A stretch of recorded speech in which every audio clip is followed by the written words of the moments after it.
सज धज के कहाँ जाथस गोरी, मोर दिल्ला त करके चोरी चोरी। मिक्स बाय डीजे संजय बाबू। बाजार। अच्छा तुम गाड़ी में चलबे का? गाड़ी में? हाँ। अच्छा। आप सुन रहे हैं डीजे संजय भाई का गाना।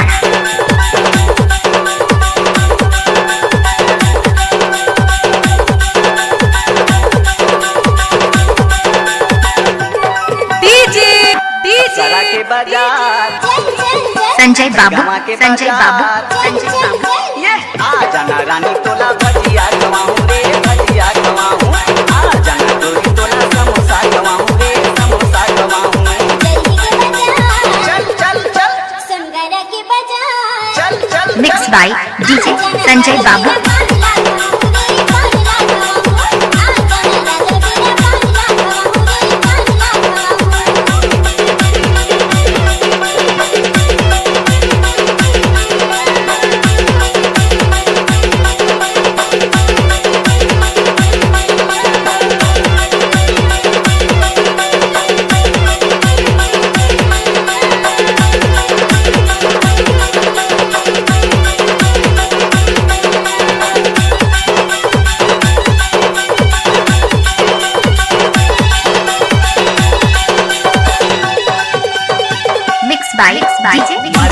संजय बाबू।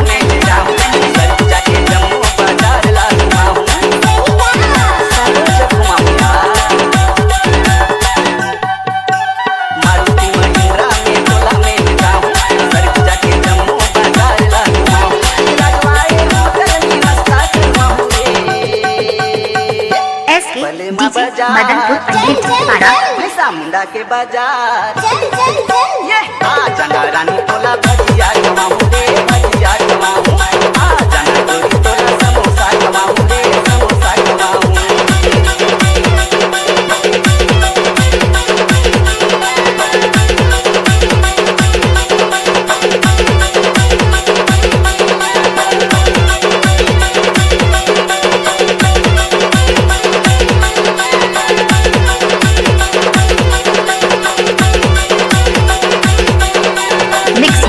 डीजे संजय बाबू।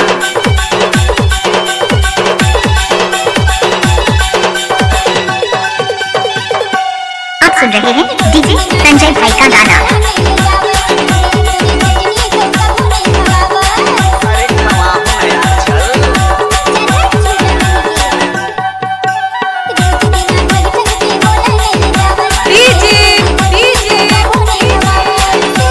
संजय बाबू, Sanjay Babu. Mix by DJ Sanjay बाबू। चल चल चल। आ जाना राजा मेरा 5 लाख गवाऊं रे, 5 लाख गवाऊं। आ जाना राजा मेरा 5 लाख गवाऊं रे, 5 lakh गवाऊं।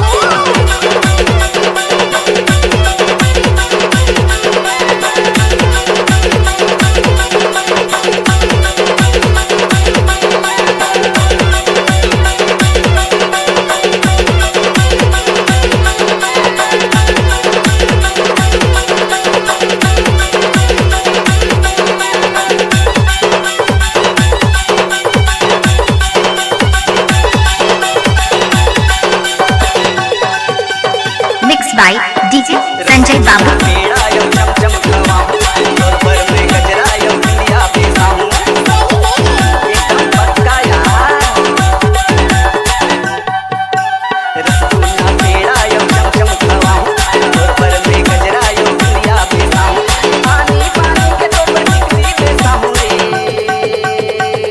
Mix by DJ Sanjay बाबू। कसकेला के बाजार। ये आ जाना रानी तोला भजिया गवाऊं रे, भजिया गवाऊं। आ जाना गोरी तोला समोसा गवाऊं रे, समोसा गवाऊं। डीजे डीजे संजय बाबू। चल चल चल। आ जाना राजा मेरा 5 लाख गवाऊं रे, 5 लाख गवाऊं। आ जाना राजा मेरा 5 लाख गवाऊं रे, 5 लाख गवाऊं। आ जाना गोरी तोला भजिया गवाऊं रे, भजिया गवाऊं। आ जाना गोरी तोला समोसा गवाऊं रे, समोसा गवाऊं। आ जाना संजय बाबू। Mobile number 9770842236।